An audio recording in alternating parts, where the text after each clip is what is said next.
Hello friends, नमस्कार। Welcome to my channel. बहुत बहुत स्वागत है आप लोगों का हमारे चैनल एजुकेशनल एकेडमी पे। ठीक है, तो चलिए स्टार्ट करते हैं आज का सेशन। जल्दी से जुड़ जाइए, जो लोग शेयर नहीं करे हैं सेशन को शेयर कर दीजिए। ठीक है, तो आज का हमारा पहला क्वेश्चन है कि कालक्रम की दृष्टि से रीतिकाल के प्रवर्तक कौन है। ठीक है, तो कौन है? कृपा राम है कालक्रम की दृष्टि से रीतिकाल के प्रवर्तक। आज हमारे जो क्वेश्चन है वो संपूर्ण रीतिकाल से रहेंगे। ठीक है, तो जल्दी से शेयर कर दीजिए और कुछ नहीं। ठीक है, शेयर कर दीजिए और जो लोग चैनल से नहीं जुड़े हैं चैनल से जुड़ जाइए। नेक्स्ट क्वेश्चन है कि रीतिकाल की समय सीमा क्या है। तो रीतिकाल की समय सीमा है 1643 ईस्वी से 1843 ईस्वी। ठीक है, नेक्स्ट क्वेश्चन देख लेते हैं। नेक्स्ट है कि डॉक्टर नागेंद्र ने रीतिकाल का प्रवर्तक किसे माना है। ठीक है, डॉक्टर नागेंद्र की बात हो रही है। इन्होंने रीतिकाल का प्रवर्तक केशव दास को माना है। ठीक है, किसको माना है? केशव दास को। रामचंद्र शुक्ल ने किसको माना है? चिंतामणि को माना है। नेक्स्ट है कि आचार्य विश्वनाथ प्रसाद मिश्र ने रीतिकाल को किस नाम से पुकारा है। ठीक है, तो इन्होंने श्रृंगार काल के नाम से पुकारा है विश्वनाथ प्रसाद मिश्र ने। नेक्स्ट क्वेश्चन है कि रीतिकाल की अविरल परंपरा किस कवि से आरंभ होती है। ठीक है, रीतिकाल की अविरल परंपरा जो है वो किस कवि से आरंभ होती है, ये बात हो रही है। तो यहाँ पर जो अविरल परंपरा है वो आरंभ होती है किससे? चिंतामणि से। ठीक है, चिंतामणि को रामचंद्र शुक्ल ने माना भी है। नेक्स्ट क्वेश्चन है कि जसवंत सिंह ने भाषा भूषण पर किन ग्रंथों का प्रभाव है। जसवंत सिंह का जो भाषा भूषण है उसमें कुवलयानंद और चंद्रलोक एवं काव्य प्रकाश का क्या है? प्रभाव है। ठीक है, इन ग्रंथों का प्रभाव है। ठीक है, नेक्स्ट क्वेश्चन देख लेते हैं। नेक्स्ट है कि रीति शब्द का सामान्य अर्थ है। ठीक है, रीति शब्द का सामान्य अर्थ क्या है, ये यहाँ पर पूछा जा रहा है। तो रीतिकाल का जो सामान्य अर्थ है वो है पद्धति विशेष। ठीक है, क्या है? पद्धति विशेष है। नेक्स्ट क्वेश्चन देख लेते हैं। नेक्स्ट है कि आचार्य शुक्ल ने रीतिकाल का प्रवर्तक किसे स्वीकार किया है। तो आचार्य शुक्ल ने जो रीतिकाल का प्रवर्तक स्वीकार किया है वो किसको स्वीकार किया है? तो चिंतामणि को स्वीकार किया है। इसके पहले मैंने बता भी दिया। नेक्स्ट क्वेश्चन है कि रामचंद्र शुक्ल ने रीतिकाल का समय क्या निर्धारित किया है। ठीक है, रामचंद्र शुक्ल ने रीतिकाल का समय क्या निर्धारित किया है। तो इन्होंने संवत 1700 से संवत 1900 निर्धारित किया है। ठीक है, कितना? संवत 1700 से संवत 1900 निर्धारित किया है। ठीक है, नेक्स्ट क्वेश्चन देख लेते हैं। नेक्स्ट है कि बाबू श्याम सुंदर दास ने रीतिकाल के लिए क्या नाम दिया। ठीक है, बाबू श्याम सुंदर दास ने रीतिकाल के लिए क्या नाम दिया है। तो इन्होंने रीति युग नाम दिया है श्याम सुंदर दास ने। नेक्स्ट क्वेश्चन देख लेते हैं। नेक्स्ट है कि आचार्य हजारी प्रसाद द्विवेदी ने रीतिकाल का समय निर्धारित किया। ठीक है, हजारी प्रसाद द्विवेदी की बात हो रही कि रीतिकाल का समय इन्होंने क्या निर्धारित किया। तो इन्होंने जो रीतिकाल का समय निर्धारित किया है वो 1700 ईस्वी से 1900 ईस्वी निर्धारित किया है। ठीक है, 1700 ईस्वी से 1900 ईस्वी। ठीक है, नेक्स्ट क्वेश्चन देख लेते हैं। नेक्स्ट है कि रीतिकाल के लिए अपकर्ष काल नाम किस इतिहासकार ने प्रयोग किया। ठीक है, अपकर्ष काल नाम किस इतिहासकार ने प्रयोग किया है। तो अपकर्ष काल नाम देने वाले कौन है? तो यहाँ पर इसका राइट आंसर हो जाएगा ऑप्शन नंबर का गणपत चंद्र गुप्त। क्या हो जाएगा? गणपत चंद्र गुप्त हो जाएगा, गणपत चंद्र गुप्त। ठीक है, नेक्स्ट क्वेश्चन देख लेते हैं। नेक्स्ट है कि रीतिकाल को अलंकृत काल किसने कहा। नेक्स्ट क्वेश्चन है कि रीतिकाल को अलंकृत काल किसने कहा। तो मिश्र बंधुओं ने कहा है। नेक्स्ट क्वेश्चन देख लेते हैं। गियर्सन ने अपने इतिहास ग्रंथ के 7वें अध्याय को क्या नाम दिया। ठीक है, तो गियर्सन ने अपने 7वें अध्याय का नाम दिया है क्या? रीति काव्य।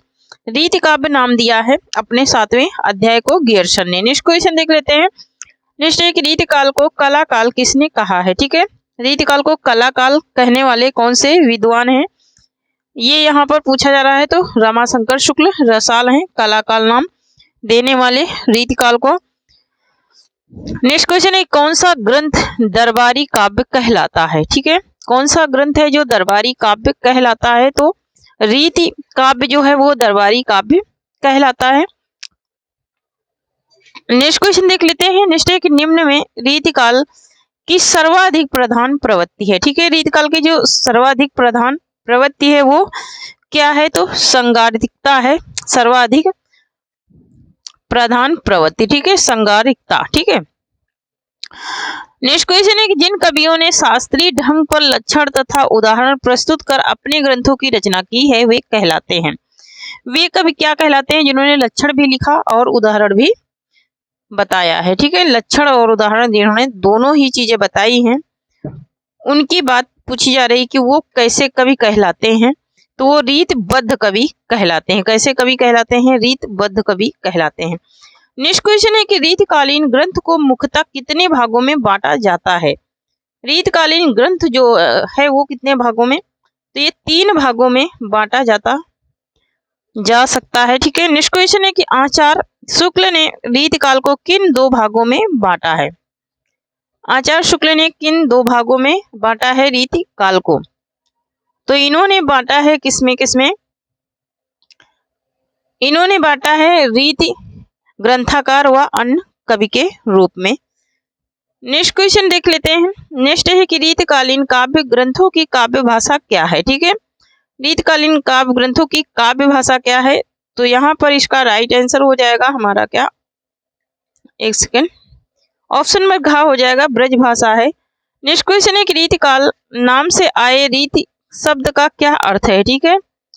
रीति शब्द का क्या अर्थ है ये पूछा जा रहा है। तो यहाँ पर इसका राइट आंसर हो जाएगा हमारा क्या, ऑप्शन नंबर ख हो जाएगा, काव्यांग विवेचन में लक्षण एवं उदाहरण की पद्धति। नेक्स्ट क्वेश्चन देख लेते हैं। नेक्स्ट है हिंदी का कौन सा बड़ा आलोचक रीतिकालीन कवि आचार्यों को कवि नहीं मानता है? आचार नहीं, है ना तो कवि मानता है ना तो आचार। वो कौन से कवि हैं? तो यहाँ पर इसका राइट आंसर हो जाएगा ऑप्शन नंबर ख, मिश्र बंधु। क्या हो जाएगा? मिश्र बंधु हो जाएगा। नेक्स्ट क्वेश्चन देख लेते हैं। नेक्स्ट है कि लक्षण ग्रंथ का अर्थ क्या होता है, ठीक है। लक्षण ग्रंथ का अर्थ क्या होता है? तो यहाँ पर इसका राइट आंसर हो जाएगा ऑप्शन नंबर घ, काव्यांग निरूपक ग्रंथ होता है लक्षण ग्रंथ का अर्थ। नेक्स्ट क्वेश्चन देख लेते हैं। नेक्स्ट एक रीतिकाल में किस तरह के ग्रंथों का आधार भानुदत्त की कृति रसमंजरी रही है, ठीक है। भानुदत्त की कृति रसमंजरी में, ठीक है। तो यहाँ पर इसका राइट आंसर हो जाएगा हमारा, एक सेकंड, तो यहाँ पर इसका राइट आंसर हो जाएगा श्रृंगार रस एवं नायक नायिका भेद। ऑप्शन नंबर ग यहाँ पर राइट हो जाएगा। नेक्स्ट है कि रीति काव्य के प्रेरताओं को डॉक्टर नागेंद्र किस प्रकार के आचार मानते हैं? तो डॉक्टर नागेंद्र जो आचार मानते हैं वो किस प्रकार के आचार मानते हैं? तो कवि शिक्षक आचार मानते हैं डॉक्टर नागेंद्र। नेक्स्ट क्वेश्चन है कि रीतिकाल के प्रारंभिक श्रेष्ठ कवि बिहारी हैं तो पद्माकर अंतिम श्रेष्ठ कवि हैं। वास्तव में ये दोनों रीतिकाल के 2 छोर हैं, किस आलोचक ने कहा है, ठीक है। ये बात किस आलोचक ने कही है, किसके बारे में? पद्माकर के बारे में और बिहारी के बारे में। तो यहाँ पर देख लेते हैं, यहाँ पर विश्वनाथ त्रिपाठी ने ये बात कही है। नेक्स्ट क्वेश्चन देख लेते हैं। नेक्स्ट है कि रीतिकाल की कौन सी काव्यधारा फारसी साहित्य सूफी साहित्य से प्रभावित है, ठीक है। किस किस से? फारसी साहित्य और सूफी साहित्य से प्रभावित है। तो ये रीत मुक्त काव्यधारा। कौन सी? रीत मुक्त काव्यधारा। नेक्स्ट क्वेश्चन देख लेते हैं। नेक्स्ट है कि रीतिकाल को किस विषय पर स्वर्ण युग कहा जाता है? रीतिकाल को किस विषय पर स्वर्ण युग कहा जाता है ये बात पूछी जा रही है। तो ब्रज भाषा विकास के विषय में इसे स्वर्ण युग कहा जाता है। नेक्स्ट क्वेश्चन है कि रीतिकाल के पतन का क्या कारण था? रीतिकाल के पतन का क्या कारण था ये बात पूछी जा रही है। जीवन निरपेक्षता, चमत्कार प्रियता, रसिक दरबारी जीवन, ठीक है, उपयुक्त सभी। तो ये उपयुक्त सभी ही कारण थे इसके पतन के, ठीक है। रीतकाल के पतन के ये सभी ही कारण थे, ठीक है। जीवन निरपेक्षता, चमत्कार प्रियता और रसिक दरबारी जीवन ये भी था, ठीक है। तो ये तीनों ही यहाँ पर राइट हैं, ठीक है। नेक्स्ट क्वेश्चन है कि रीति कवियों का नारी विषयक दृष्टिकोण भले ही समांति भोगवादी रहा हो लेकिन उनकी निजी प्रवृत्ति है। उनकी निजी प्रवृत्ति जो थी वो कैसी थी? तो वो थी कैसी? सूक्ष्म अशरीरी थी। ऑप्शन नंबर घ राइट हो जाएगा, सूक्ष्म अशरीरी थी, ठीक है। अशरीरी थी, सूक्ष्म अशरीरी। नेक्स्ट क्वेश्चन है रीतिकाल के संबंध में कौन सा कथन उपयुक्त नहीं है, ना कि सही नहीं है? रीत कवियों ने सामाजिक जीवन के अत्यंत मार्मिक चित्र उखेरे हैं, ये बात सही नहीं है। बाकी रीतकाल की प्रधान प्रवृत्ति रीति निरूपण की थी, ये बात सही है। रीतकालीन काव्य का प्रधान रस श्रृंगार था, ये भी बात सही है। और रीत कवियों में राज्याश्रय की प्रवृत्ति थी, ये भी बात सही है। ठीक है, लेकिन ऑप्शन नंबर का यहाँ पर सही नहीं है। ठीक है, ऑप्शन नंबर का जो है वो सही नहीं है। ठीक है, नेक्स्ट देख लेते हैं। नेक्स्ट है कि रीतिकाल में सामाजिक सांस्कृतिक परिस्थिति थी। सामाजिक सांस्कृतिक जो परिस्थिति थी रीतिकाल के समय वो कैसी थी, ये पूछा जा रहा है। ठीक है, तो यहाँ पर इसका राइट आंसर हो जाएगा हमारा क्या, ऑप्शन नंबर खा हो जाएगा, अत्यंत दयनीय थी। नेक्स्ट क्वेश्चन है, कौन कवि सर्वांग निरूपक नहीं है। ठीक है, कौन से कवि ऐसे हैं जो सर्वांग निरूपक नहीं है, तो यहाँ पर ऑप्शन नंबर गा राइट हो जाएगा। ऑप्शन नंबर क्या राइट हो जाएगा, गा। ठीक है, ऑप्शन नंबर गा राइट हो जाएगा। घनानंद जो है ये सर्वांग निरूपक नहीं है। चिंतामणि, कुलपति मिश्र और देव ये तीनों हैं, लेकिन घनानंद क्या है, नहीं है। ठीक है, नेक्स्ट देख लेते हैं। नेक्स्ट है कि कौन सा कवि रीतबद्ध नहीं है। ठीक है, कौन सा कवि है जो रीतबद्ध नहीं है, तो यहाँ पर नेवाज, सेनापति, दूल्हा और यह रसनिधि। ठीक है, तो यहाँ पर इसका राइट आंसर हो जाएगा ऑप्शन नंबर गा, दूल्हा, ये रीतबद्ध नहीं है। नेक्स्ट देख लेते हैं। नेक्स्ट है कि रीतकालीन किस आचार का नाम मणिकमल था। ठीक है, किस आचार का नाम मणिकमल था, ये पूछा जा रहा है। तो यहाँ पर मणिकमल के नाम से किसको जानते थे, मणिकमल के नाम से तो ये चिंतामणि को जाना जाता था। ठीक है, नेक्स्ट क्वेश्चन है कि रीतकालीन कवियों को सर्वांग निरूपक, रस निरूपक, अलंकार निरूपक और पिंगल निरूपक वर्गों में किसने विभाजित किया। ठीक है, वर्गों में किसने विभाजित किया है, ये पूछी जा रही है। यहाँ पर ये बात पूछी जा रही है, तो यहाँ पर विभाजित करने वाले कौन थे, वो थे डॉक्टर नागेंद्र। ठीक है, कौन थे, डॉक्टर नागेंद्र थे। नेक्स्ट क्वेश्चन है कि रीति कवियों को किन वर्गों में विभाजित किया जाता है। ठीक है, रीत कवियों को किन वर्गों में विभाजित किया जाता है, तो यहाँ पर रीतिबद्ध, रीत सिद्ध, रीत मुक्त, उपयुक्त सभी में। ठीक है, ये तीनों में क्या किया जाता है, विभाजित किया जाता है। ये तीनों वर्गों में विभाजित किया जाता है। नेक्स्ट क्वेश्चन देख लेते हैं। इनमें संदेह नहीं कि काव्य रीति, एक सेकंड, काव्य रीति का सम्यक समावेश पहले पहल आचार्य केशव ने ही किया, पर हिंदी में रीत ग्रंथों की अविरल और अखंडित परंपरा का प्रवाह केशव की कवि प्रिया के प्रायः 50 वर्ष पीछे चला, और वह एक भिन्न आदर्श को लेकर, केशव के आदर्श को लेकर नहीं। यह कथन किस आलोचक का है। ठीक है, ये कथन जो है वो किस आलोचक का है, ये बात पूछी जा रही है। ठीक है, तो यहाँ पर अब करना पड़ेगा थोड़ा सा स्क्रॉल, क्योंकि क्वेश्चन बड़ा है थोड़ा सा। ठीक है, तो ये बात कही थी किसने, ये कही थी आचार्य रामचंद्र शुक्ल ने। ठीक है, रामचंद्र शुक्ल ने ये बात कही थी। नेक्स्ट क्वेश्चन देख लेते हैं। नेक्स्ट है कि रीत सिद्ध धारा के प्रधान कवि कौन है। ठीक है, रीत सिद्ध की बात हो रही है, तो रीत सिद्ध धारा के प्रधान कवि कौन है, तो वो है बिहारी। ऑप्शन नंबर खा राइट हो जाएगा, बिहारी है रीत सिद्ध के प्रधान कवि। नेक्स्ट क्वेश्चन है कि गागर में सागर भरने की पंक्ति किसके संदर्भ में है। ठीक है, तो गागर में सागर भरने की पंक्ति है किसके संदर्भ में, तो बिहारी के संदर्भ में है गागर में सागर भरने की। नेक्स्ट क्वेश्चन है कि बिहारी सतसई में कितने दोहे हैं। ठीक है, बिहारी सतसई में कुल कितने दोहे हैं, तो यहाँ पर इसका राइट आंसर हो जाएगा हमारा क्या, ऑप्शन नंबर का हो जाएगा, ऑप्शन नंबर का हो जाएगा। 719 दोहे हैं टोटल। कुछ विद्वानों का मानना है कि 700 दोहे हैं, लेकिन वर्तमान में तो 719 ही दोहे हैं। ठीक है, 719। ठीक है, नेक्स्ट क्वेश्चन है कि बिहारी सतसई पर फिरंगे सतसई नाम से टीका किसने लिखी। ठीक है, फिरंगे सतसई के नाम से टीका किसने लिखी है, ये पूछा जा रहा है।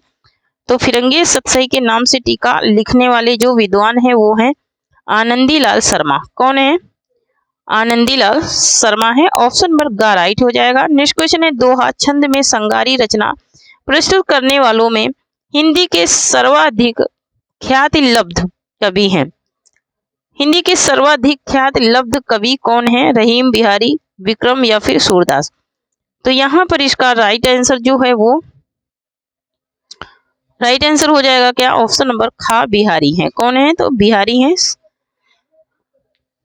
नेक्स्ट क्वेश्चन है निम्नलिखित में से किस रचना की सर्वाधिक टीकाएं लिखी गई।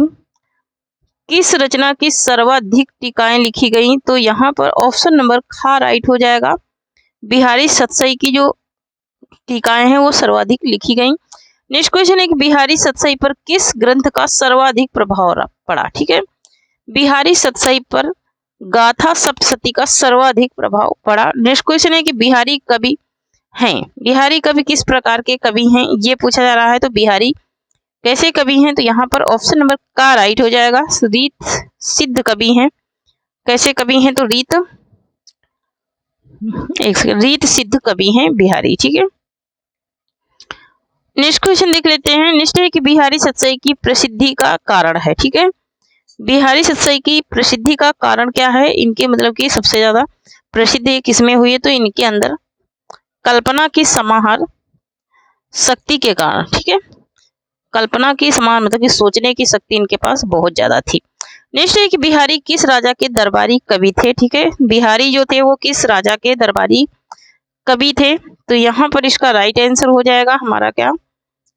ऑप्शन नंबर खा हो जाएगा। जयपुर राजा नरेश जयसिंह के दरबारी कवि थे। ठीक है, नेक्स्ट क्वेश्चन है बिहारी किस संप्रदाय में दीक्षित थे?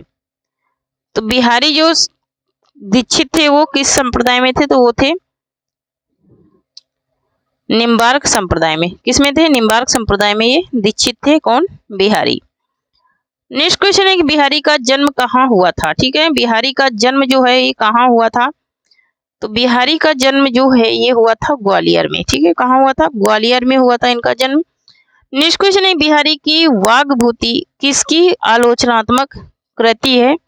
बिहारी की वाग्भूति जो है वो किसकी आलोचनात्मक कृति है ये पूछा जा रहा है। तो विश्वनाथ प्रसाद मिश्र की। किसकी है? विश्वनाथ प्रसाद मिश्र की है। नेक्स्ट क्वेश्चन है सत सैया के दोहरे जो नावक के तीर देखन में छोटे लगे घाव करे गंभीर। ठीक है, यह प्रशंसात्मक उक्ति किस कवि की ओर संकेत करती है?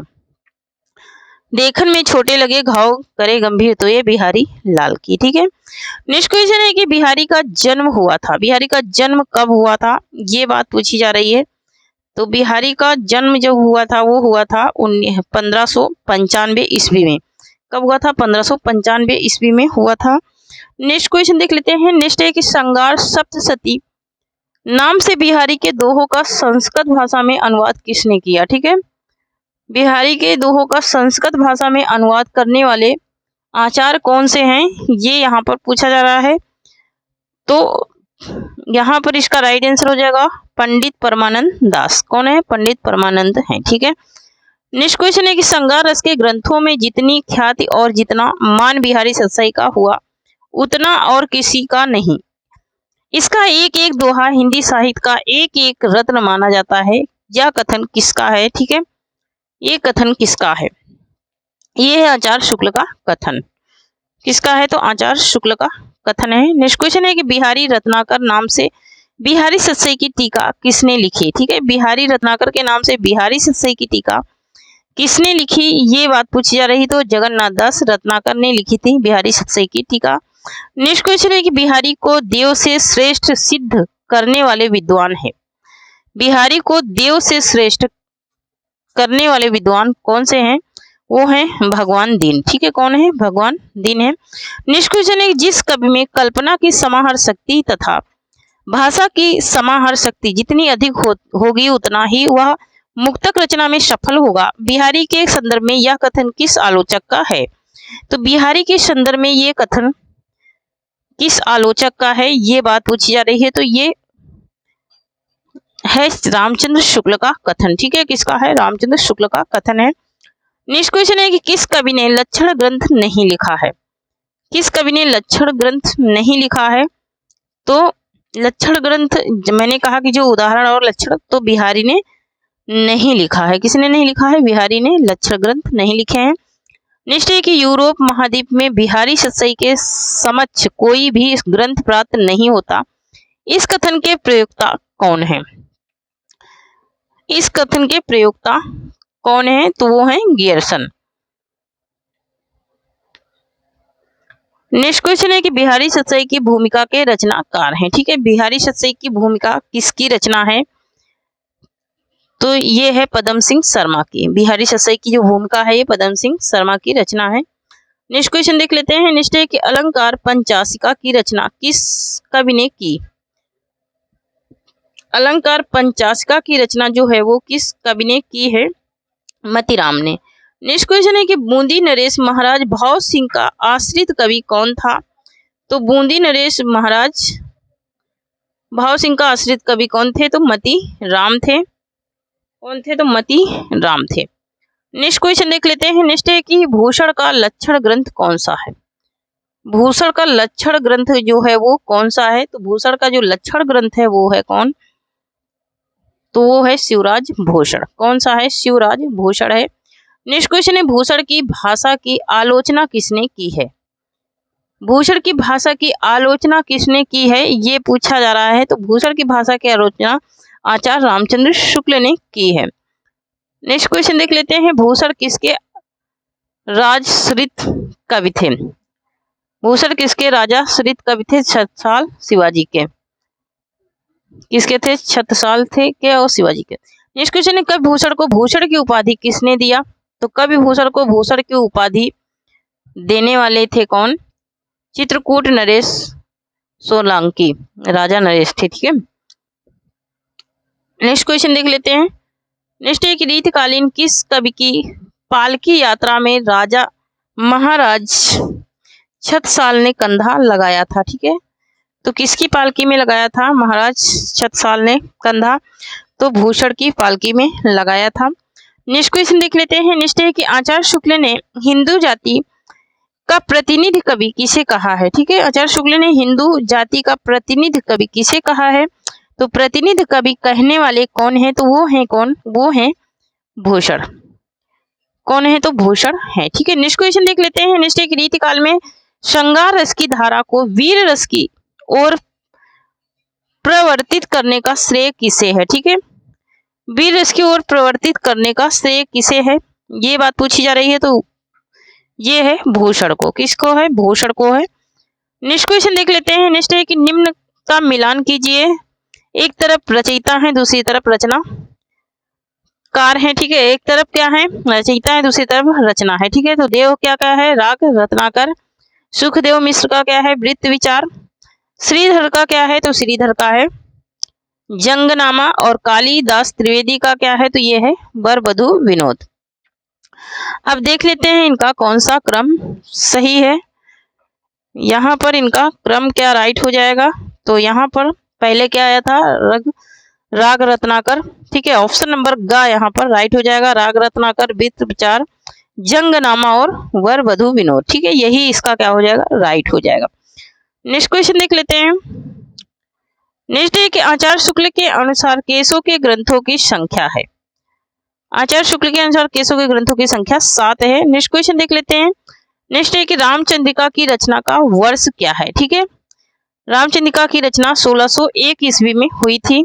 नेक्स्ट क्वेश्चन देख लेते हैं। छंदों का वैविध्य केसों की किस रचना में है? छंदों का जो वैविध्य है वो केसों की किस रचना में है?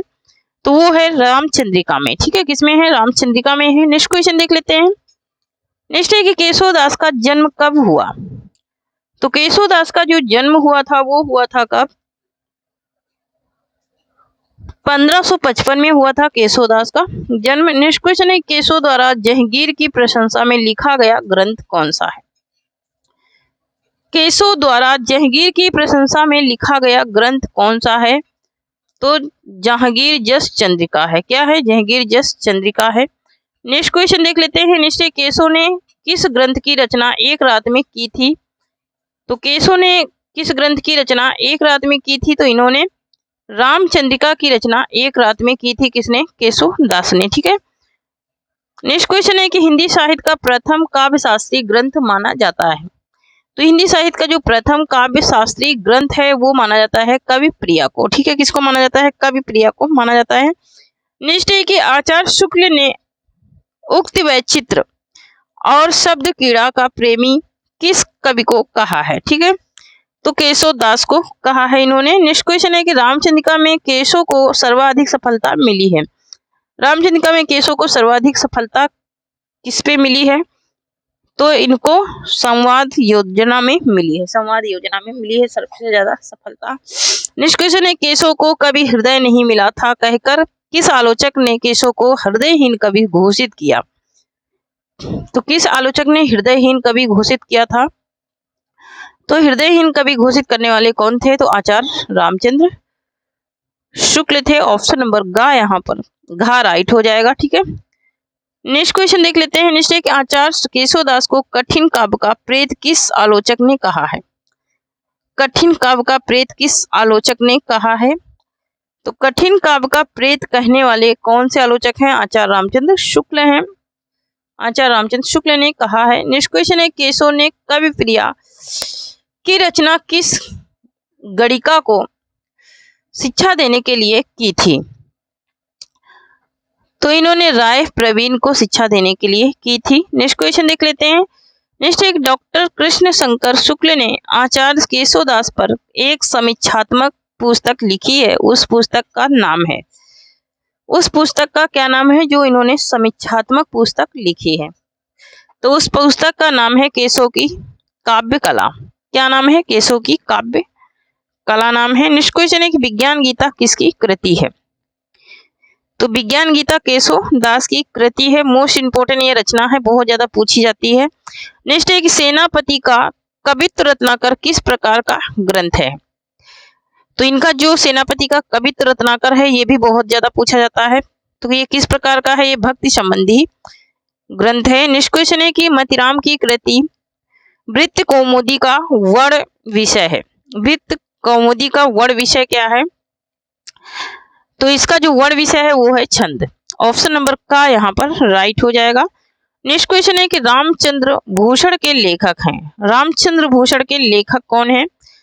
तो यहाँ पर इसका राइट आंसर हो जाएगा ऑप्शन नंबर घ गोप कवि हैं। नेक्स्ट क्वेश्चन है कि आचार्य रामचंद्र शुक्ल ने केशव को किस काल के अंतर्गत स्थान दिया है? आचार्य रामचंद्र शुक्ल ने केशव को किस काल के अंतर्गत? तो भक्ति काल के अंतर्गत इन्होंने स्थान दिया है। नेक्स्ट क्वेश्चन है कि बिहारी और देव की श्रेष्ठता के संबंध में विवाद को जन्म देने वाले आलोचक हैं। तो वो है मिश्र बंधु। नेक्स्ट क्वेश्चन देख लेते हैं। नेक्स्ट है देव का पूरा नाम है। ठीक है, देव का पूरा नाम क्या है? तो देव का जो पूरा नाम है वो है देवदत्त। क्या नाम है? देवदत्त है देव का पूरा नाम। नेक्स्ट क्वेश्चन देख लेते हैं। नेक्स्ट है कि देव किस वर्ग के कवि हैं? देव जो है वो किस वर्ग के कवि हैं? रीतबद्ध के कवि हैं। ठीक है, नेक्स्ट क्वेश्चन है कि देव का प्रथम ग्रंथ है। तो देव का जो प्रथम ग्रंथ है वो कौन सा है? भाव विलास है। इनके सारे ग्रंथों में विलास लगा हुआ है। नेक्स्ट है कि कवि देव का जन्म किस प्रांत में हुआ? तो उत्तर प्रदेश के इटावा में इनका जन्म हुआ था। नेक्स्ट क्वेश्चन है कि रीतकाल के किस कवि ने सर्वाधिक 72 ग्रंथ लिखे हैं? सबसे ज्यादा 72 ग्रंथ किस कवि ने लिखा है? तो 72 ग्रंथ लिखने वाले हैं देव। नेक्स्ट क्वेश्चन देख लेते हैं। देव किस दृष्टि से अधिक सफल रहे? देव किस रचना मतलब कि किस प्रकार की रचना की? तो एक कवि के रूप में सबसे ज्यादा सफल हुए। नेक्स्ट क्वेश्चन है कि आचार्य देव कवि द्वारा रचित देवचरित किस प्रकार का ग्रंथ है? देवचरित जो है वो किस प्रकार का ग्रंथ है? तो यहाँ पर इसका राइट आंसर हो जाएगा हमारा ऑप्शन नंबर का हो जाएगा प्रबंध काव्य है। ठीक है, नेक्स्ट क्वेश्चन है कि सुजान विनोद के रचनाकार हैं। सुजान विनोद के रचनाकार कौन है? तो सुजान विनोद के रचनाकार हैं देव। नेक्स्ट क्वेश्चन है चिंतामणि द्वारा रचित प्रबंध काव्य है। ठीक है, चिंतामणि द्वारा रचित प्रबंध काव्य कौन सा है? तो चिंतामणि द्वारा रचित जो प्रबंध काव्य है वो है क्या? यहाँ पर इसका राइट आंसर हो जाएगा ऑप्शन नंबर का कृष्ण चरित्र। नेक्स्ट क्वेश्चन चिंतामणि का सर्वाधिक प्रसिद्ध ग्रंथ है। चिंतामणि का सर्वाधिक प्रसिद्ध ग्रंथ है कविकुल कल्पत्रु। ठीक है, नेक्स्ट क्वेश्चन है कि चिंतामणि त्रिपाठी के आश्रयदाता थे। तो चिंतामणि त्रिपाठी के जो आश्रयदाता थे वो शाहजी भोसले, दारा शिकोह और शाहजहां, ये सभी ही इनके आश्रय दाता थे। किसके? चिंतामणि त्रिपाठी के। ठीक है, उपयुक्त सभी राइट हो जाएगा। तो थैंक यू फ्रेंड्स, आज के लिए इतना ही। तब तक के लिए जय हिंद जय भारत। जो लोग टेलीग्राम चैनल से नहीं जुड़े हैं